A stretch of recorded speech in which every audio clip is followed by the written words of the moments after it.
शांति पथ क्या है भारती? शांति पथ क्या है?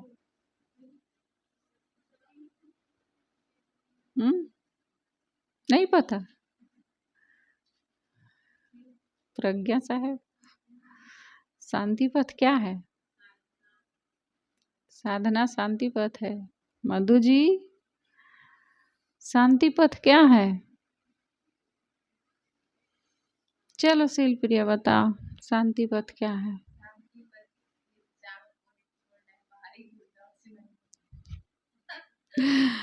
बड़ा अच्छा बता दी। चलो फिर गा लो उसको।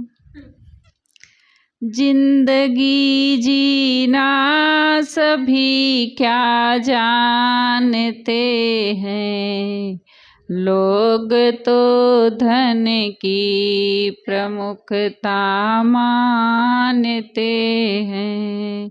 धन तो केवल तन गुजर के वास्ते है, पर विचारो शांति के क्या रास्ते हैं।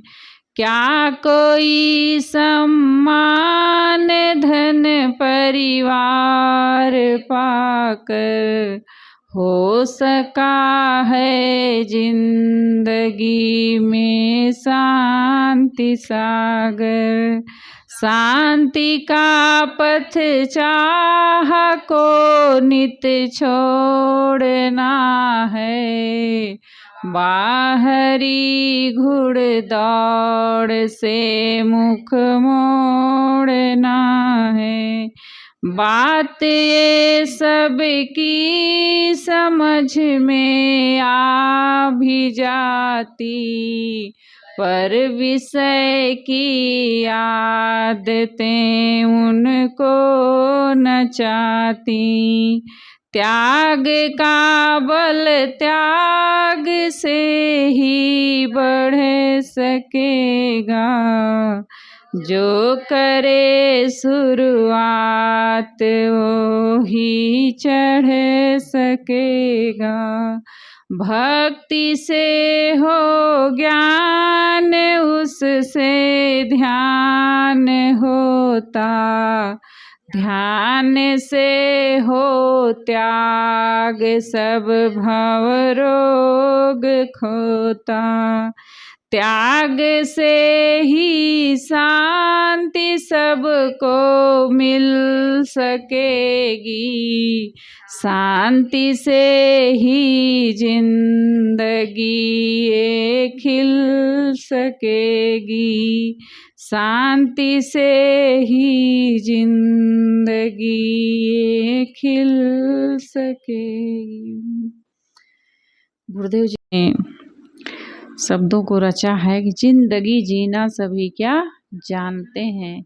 क्या जिंदगी जीना जानते हैं? लोग तो धन की प्रमुखता मानते हैं, धन को ही अपना सब कुछ मान के बैठे रहते हैं कि धन हमारे पास बढ़ जाएगा तो हमारे जीवन में सुख शांति आ जाएगी, उसी को अपना शांति का पथ मान लेते हैं। लेकिन गुरुदेव जी क्या कह रहे हैं?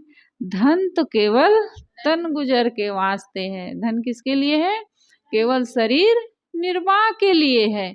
इससे तुम्हें शांति नहीं मिल सकती। क्या मिलेगा? सुविधा मिलेगी। धन से क्या मिलता है? सुविधा मिलती है, शांति नहीं मिल सकती है। केवल हमें सुविधाएं मिल जाएंगी कि हम अच्छा जीवन सुखपूर्वक जी सकें, सुख मिल जाएगा, लेकिन शांति नहीं मिलेगी। शांति और सुख में बड़ा अंतर होता है। सुख जो होता है वो शरीर के स्तर तक होता है, लेकिन जो शांति होती है वो आत्मिक होती है, अंदर की होती है। तो साहब क्या कह रहे हैं? धन तो केवल तन गुजर के, जिस धन के लिए तुम दौड़ रहे हो, रात दिन इकट्ठा करने में लगे हो, इससे हम सुखी हो जाएंगे, वो कहाँ तक है? केवल तुम्हारे शरीर निर्वाह तक है। आगे वो तुम्हारा साथ देने वाला नहीं है। धन चलेगा, शरीर छूट जाएगा तो धन जाएगा एक पग, वो तो जहाँ के तहाँ पड़ा रह जाएगा, वहीं रहेगा, धन गड़ा रह जाएगा जमीन में। वो तुम्हारे साथ एक कदम चलने वाला नहीं है। कहा जाता है, कहानी आप लोग बताते हो, सब लोग जानते हो ना कहानी, कि आदमी किससे किससे सबसे ज्यादा मोह करता है। एक अपने धन से करता है, फिर किससे करता है, परिवार से करता है, और अपने शरीर से करता है, हैं? और किससे करता है। उसके लिए किसी को ध्यान ही नहीं रहता है। आत्मा से भी प्रेम करना चाहिए। उससे ध्यान ही नहीं रहता है कि आत्मा से भी प्रेम करना चाहिए। धन से, परिवार से और शरीर से आदमी सबसे ज्यादा मोह करता है। कहा जाता है कि एक व्यक्ति मुकदमा में फंस गया तो उसके 3 मित्र थे, तो वो 2 मित्र से लापरवाह रहता था, एक मित्र से बहुत उसको प्रेम रहता था। जब मुकदमा में फंसा तो सोचा ये दोनों मित्र तो हमारे काम आएंगे नहीं, जिनसे वो लापरवाह था, क्योंकि मैंने इनके लिए कभी ध्यान नहीं दिया है। जिससे सबसे ज्यादा उसको मोह था उसी के पास वो गया। तो कहा कि भैया हम तो एक कदम भी आपके साथ नहीं जा सकते हैं। तो कहे अरे इससे मैं जीवन भर इतना प्रेम किया और क्या कह रहा है कि हम तो तुम्हारे साथ एक कदम भी नहीं चल सकते हैं, न्यायालय तक हम जा ही नहीं सकते हैं। सोचा चलो जिससे थोड़ा और प्रेम था उसके पास गया, उससे भी कहा। तो वो कहा कि देखो मित्र हम तुम्हारे साथ चल तो सकते हैं, लेकिन कहाँ तक चलेंगे, न्यायालय तक जाएंगे, उसके अंदर नहीं घुसेंगे, हम उसके अंदर नहीं जा सकते हैं, कोर्ट के बाहर ही रह जाएंगे, हम कोई गवाही नहीं दे सकते, आप हम कोई मदद नहीं और कर सकते, वहां तक बस जाएंगे साथ में। कहा चलो जिससे मैं सबसे लापरवाह था उसके पास चलता हूँ, जिसका कभी ध्यान ही नहीं देता था, चलो उनसे भी मिल लेता हूँ, मित्र तो हैं हमारे।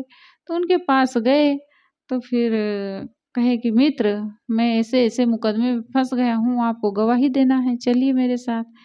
तो कहा मित्र आप जीवन भर मुझसे दूरी बना के रहे, कभी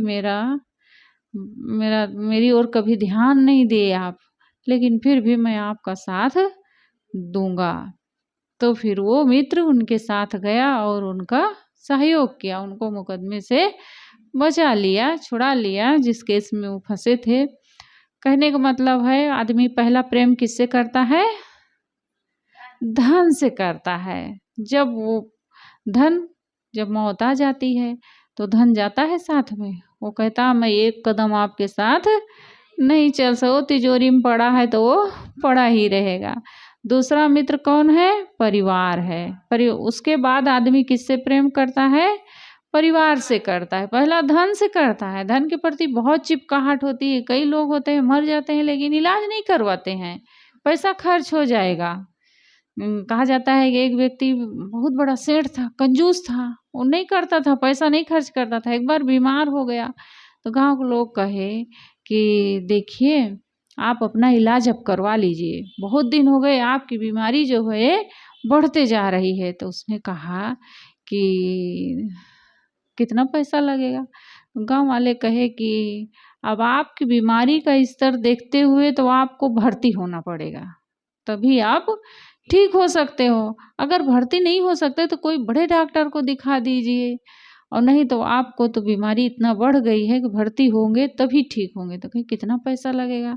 तो कहे कि अब कुछ लग जाएंगे 2-4 हजार 10,000 रुपये तो लगना ही है, और धन भी है आपके पास तो आपके लिए प्राइवेट कमरा भी लेना पड़ सकता है, तो उसमें और ज़्यादा लग जाएंगे।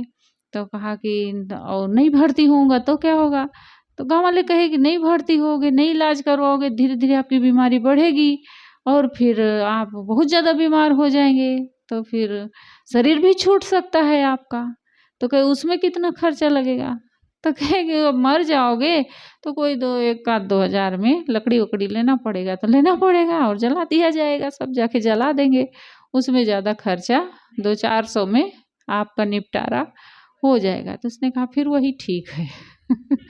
वही ठीक है जिसमें कम खर्चा लगे।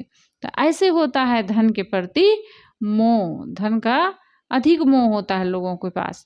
तो धन क्या होता है, जब आदमी का शरीर छूटता है तो उसके साथ वो नहीं चलता, वो तिजोरी में ही गड़ा रह जाता है। तब दूसरा प्रेम किससे होता है? परिवार से होता है। आदमी फिर क्या सोचता है, अब चलो परिवार वाले हमें मुकदमे से बचा लें, शायद हमारा साथी हो जाए। तो फिर परिवार वाले क्या कहते हैं, हम कहाँ तक जाएंगे? न्यायालय तक जाएंगे, कहे ना। तो परिवार जो होता है वो कहाँ तक जाएगा? शमशान तक जाएगा। शमशान ही न्यायालय है। वहाँ तक मैं तुम्हारा साथ दे सकता हूँ, इसके आगे हम भी नहीं जा सकते हैं। जीव को अकेले ही गमन करना पड़ेगा, अपने कर्मों के अनुसार वो अकेले ही फिर जाएगा जहाँ जाना होगा उसको। तो दूसरा मोह किससे होता है? परिवार से होता है। और तीसरा धर्म, धर्म है यहाँ। धर्म से आदमी हमेशा लापरवाह रहता है, कभी उसकी ओर ध्यान नहीं देता है। धर्म से सबसे, उसके लिए उसके पास समय नहीं है, उससे वो सबसे ज़्यादा लापरवाह रहता है। तब अंत में वो किसके पास जाता है? धर्म के पास जाता है कि मित्र, मैं मुकदमे में फंस गया हूँ, मुझे छुड़ा लो। तो धर्म क्या कहता है? मित्र, आप जीवन भर हमसे लापरवाह रहे, लेकिन मैं तुम्हारा साथ दूंगा, मैं तुम्हारा साथ दूंगा, मैं तुम्हें मुकदमे से मैं विजयी करवा दूंगा। वो उसका साथ देता है, वो उसका साथ कभी नहीं छोड़ता है। जो आदमी का असली साथी है, उसी से आदमी लापरवाह रहता है। तो गुरुदेव जी क्या कह रहे हैं? धन तो केवल तन गुजर के वास्ते हैं। धन कितने कहाँ तक है? केवल शरीर निर्वाह तक है। शरीर छूटा फिर आपके साथ हो जाने वाला नहीं है। पर विचारो शांति के क्या रास्ते हैं। साहब कहते हैं, विचारो, ये धन तो तुम्हारे काम आने वाला नहीं है, तो शरीर तक बस सीमित साथी है। फिर आगे शांति का रास्ता तुम्हारे लिए क्या है? धन तो नहीं है तुम्हारा शांति का रास्ता, तो फिर तुम्हारा शांति का रास्ता क्या है? गुरुदेव जी का, क्या कोई सम्मान धन परिवार पाकर हो सका है जिंदगी में शांति सागर? कोई शांति को प्राप्त कर सका है? भले कितना मान सम्मान मिल जाए, भले कितना परिवार बढ़ जाए, धन संपत्ति बढ़ जाए, लेकिन उससे जिंदगी में शांति नहीं आ सकती। अगर किसी को आई हो तो बताओ। बड़े बड़े राजे महाराजे, भगवान बुद्ध क्यों घर छोड़ दिए? उनको क्या कमी थी? बहुत मान सम्मान था, बहुत राजपाट था, सब कुछ था, लेकिन किसके लिए उन्होंने सबको ठुकरा दिया? शांति के लिए। महावीर ने किसके लिए ठुकरा दिया? या आज हम ही लोग किसके लिए ठुकराए हैं? किसके लिए ठुकराए हैं? घर परिवार माता पिता सबको क्यों छोड़ दिए? उसी को तो पाने के लिए कि हमारे जीवन में हम उस अपने लक्ष्य को प्राप्त कर लें, जिससे हमारा जीवन कल्याणकारी बने, हमारे जीवन में शांति मिले। तो गुरुदेव जी कह रहे हैं, क्या कोई सम्मान धन परिवार पाकर हो सका है जिंदगी में शांत सागर? कोई हुआ है? अगर हुआ है तो फिर बताओ मुझे। शांति का पथ, गुरुदेव जी क्या कह रहे हैं? शांति का पथ चाह को नित छोड़ना है। गुरुदेव जी रास्ता बता रहे हैं। शांति का पथ क्या है? सारी चाहनाएं कामनाओं को छोड़ दो, मेरे समान निष्काम हो जाओ। गुरुदेव जी की साखी है कबीर साहब की, कौन सी? और एक साखी है कोई, सब लोग बोलते हो।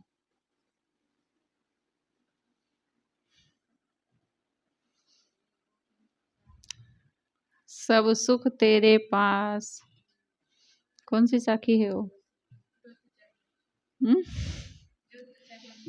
जो तू चाहे मुझको छाड़ सकल की आस। यदि तुम मेरे समान उस शांति स्थिति को पाना चाहते हो तो क्या करो? सकल आशा, सारी आशाओं को छोड़ दो, मेरे समान तुम भी निष्काम हो जाओ। छाड़ सकल ज्ञास, मुझ ही ऐसा हो रहो, मेरे समान हो जाओ निष्काम।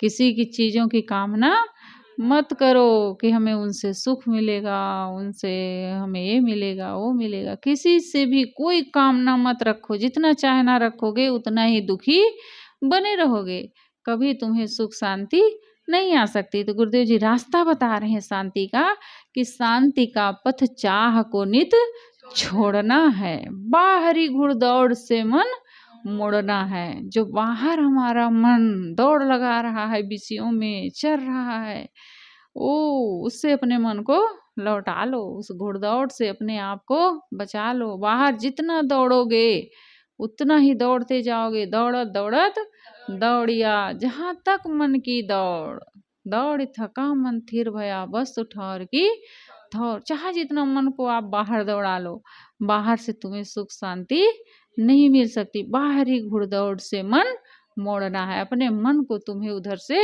लौटाना है बाहर से। तो कहाँ ले जाओगे लौटार करके? अब लौटार तो लिए, लेकिन उसको कहीं लगाना भी पड़ेगा। कहाँ ले जाओगे लौटार के? भीतर उतरना पड़ेगा उसके लिए।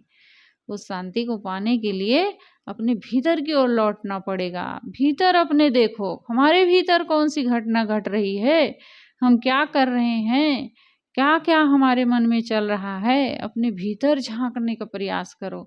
हम बाहर झांकते हैं, क्यों बाहर झांकते हैं? क्योंकि हमारी सारी इंद्रियां बाहर की ओर खुली हैं, सब बाहर की ओर दौड़ रही हैं। जीभ रस लेना चाह रही, कान शब्द सुनना चाह रहा, नाक गंध लेना चाह रही, आंखें रूप देखना चाह रही हैं, त्वचा स्पर्श करना चाह रही है। सब बाहर की ओर दौड़ रही हैं, भीतर की ओर है ही नहीं, तो उधर इसलिए कुछ दौड़ता ही नहीं है। लेकिन साहब क्या कह रहे हैं?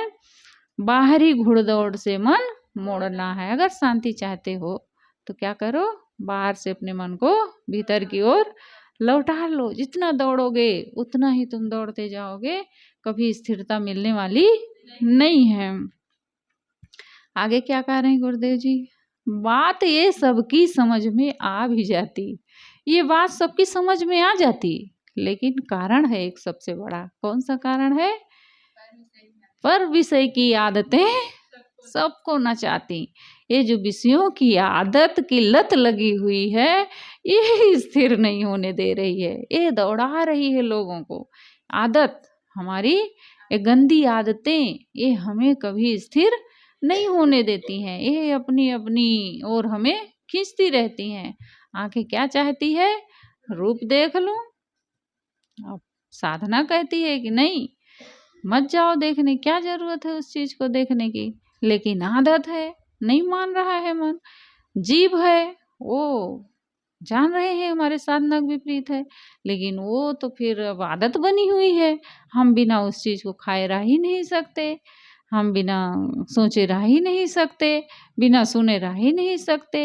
अब सेंट की किसी किसी को ज़्यादा आदत है, बिना सेंट छिड़के उनको नींद ही नहीं पड़ेगी, तो क्या करते हैं? रखे रहते हैं अपने पास और उसको छिड़क लेते हैं। थोड़ा से खुशबू उसकी आनी चाहिए, तब उनको नींद पड़ेगी। ये आदत, कोई भी चीज़ की आदत बन गई।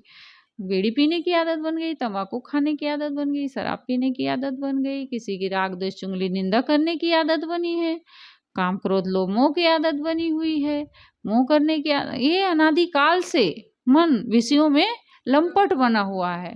लंपट जिसको कहते हैं, यानी कि एकदम अस्त व्यस्त है, वो कहा ही नहीं मानता है, हमारे बस में है ही नहीं। ऐसी आदतें हमारी बनी हुई हैं, उन पर कंट्रोल करना हमारे लिए बड़ा कठिन हो गया है। साहब कहते हैं ये बात समझ में आ जाती, लेकिन कारण है ये जो विषयों की आदत लगी हुई है आदमी के पास, ये उसको अपनी ओर बार बार खींच लेती है।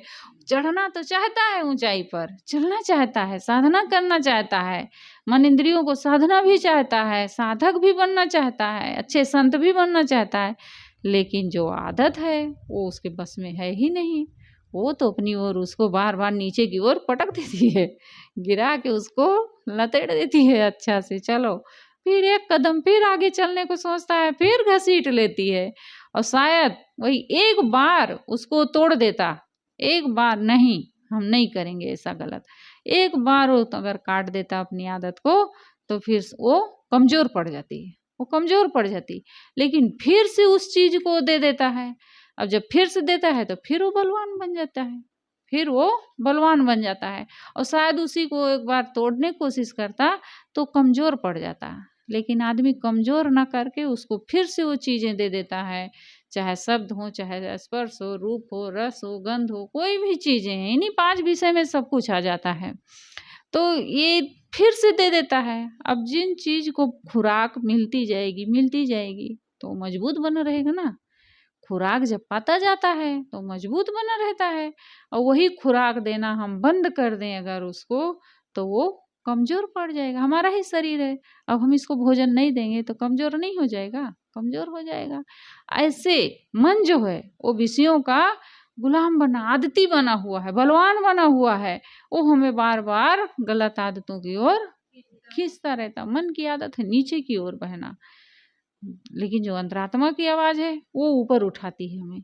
लेकिन हम मन के गुलाम बने हुए हैं, तो मन हमें बार-बार विषयों की ओर खींच लेता है और हम बार-बार उसमें जा कर के घसीटते रहते हैं। इसलिए हम कभी ऊंचाई पर नहीं चढ़ पाते। तो गुरुदेव जी क्या कह रहे हैं, शांति का बात ये सबकी समझ में आ भी जाती, सबकी समझ में आ जाती, लेकिन क्यों नहीं आ रही है? पर विषय की आदतें सबको नचाती, उनको नचाती, सबको नचा रही हैं।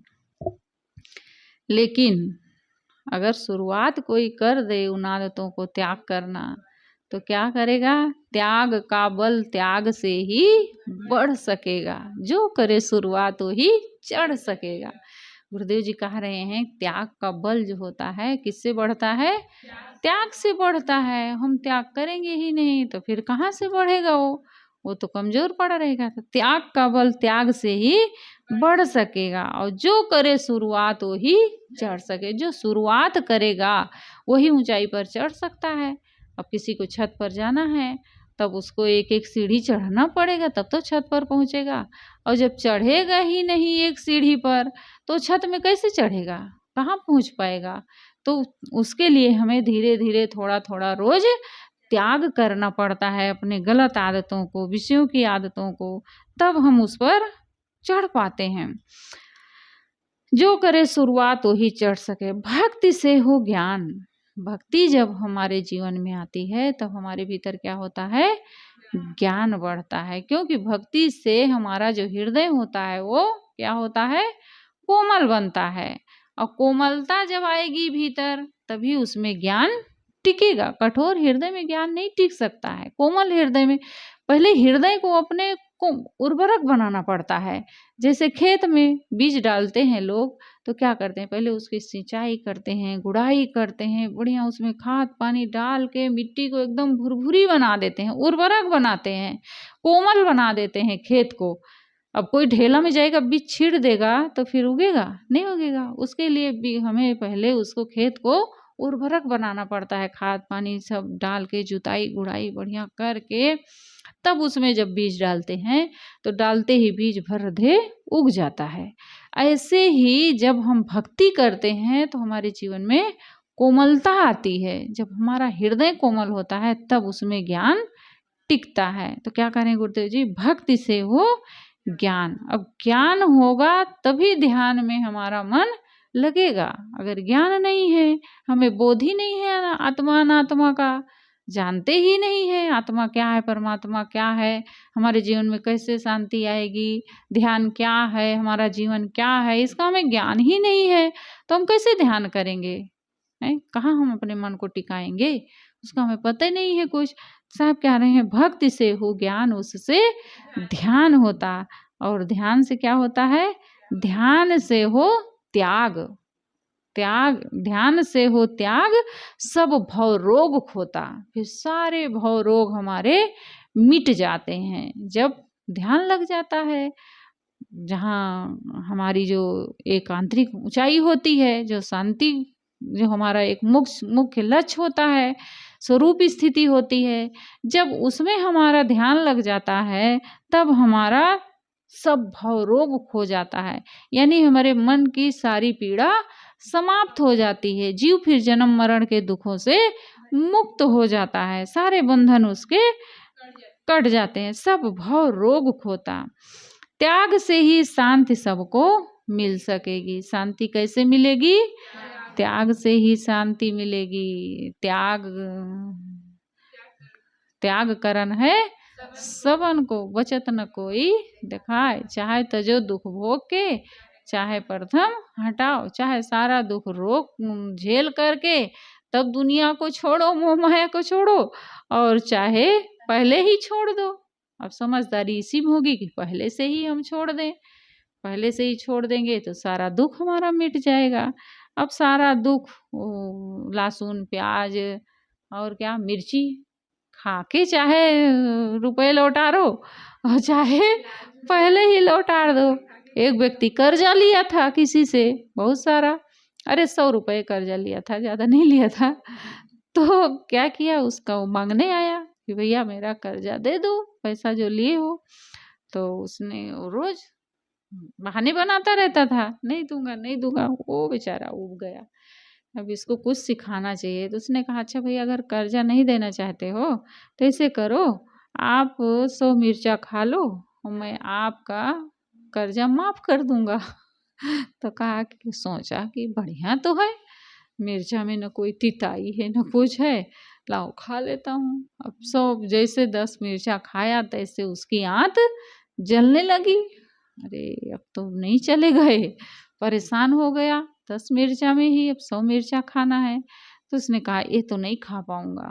तो कहा अच्छा ऐसा करो 100 प्याज खा लो, मैं माफ कर दूंगा। अब 100 प्याज दे दिया वो खाने के लिए। अब जैसे 10 प्याज खाए तैसे आँख से नाक से कान से सबसे पानी गिरने लगा। अब परेशान के तो ये भी नहीं खिलाएगा, कहे नहीं खा सकता हूँ, प्याज भी नहीं खा पाऊंगा। तो उसने कहा कि ऐसा करो 100 जूता खा लो। 100 जूता खा लो। तो कहे कि हाँ जूता में तिताई भी नहीं है, कोई झार भी नहीं है, इसको खा सकता हूँ आसानी से, कोई बात नहीं सह लूँगा। तो वो जूता निकाला, बढ़िया चमड़े का जूता रहा और पीटना शुरू कर दिया। आजकल के जो जूते आते हैं फैंसी, ये नहीं था क्योंकि वो हल्का रहता है, वो चमड़ा का जूता रहा बढ़िया मजबूत, टूटे भी ना जल्दी से। और वो पीटने लगा, जैसे 10 जूता पड़ा तैसे लगा अरे तो कपार फूट जाएगा। तो कहे नहीं सह पाऊंगा, जूता भी नहीं सह पाऊंगा। तो कहा फिर लाओ पैसा दे दो। तो लाए पैसा निकाल करके चुप्पे दे दिए। यानी कि मिर्चा भी खाए, प्याज भी खाए और जूता भी खाए, ऊपर से 100 रुपए भी दे दिए, सब खा के दिए, सब खा के दिए। दुनिया का दुख झेल के पैसा वापस किए हैं, लेकिन पूरा दुख झेल लिए तब। तो समझदार कौन है, सब झेल करके देगा तब समझदारी है कि पहले ही दे दे तब उसमें समझदारी है। पहले से वही 100 रुपया दे देते तो जूता भी नहीं खाना पड़ता, मिर्चा भी नहीं खाना पड़ता, प्याज भी नहीं खाना पड़ता, बच जाते। लेकिन वो सब खा लिए तब चुकाए पैसा। ऐसे ही अगर हम सारा दुख झेल करके त्याग कर रहे हैं, मोह माया को छोड़ रहे हैं, तो फिर क्या समझदारी है इसमें? यही समझदारी है, सारा दुख झेल लें तब छोड़ें कि बिना झेले ही छोड़ दें। किसमें पहले ही छोड़ दें तब फिर समझो कि हमारी इसमें समझदारी है। पहले से ही सबका मोह छोड़ दो, संसार से जाने के पहले ही। नहीं दुनिया जब सबसे ठोकर लग गया, पत्नी से, बच्चे से, भाई से, बहन से, सबसे ठोकर खा खा करके तब संत गुरु की याद आती है।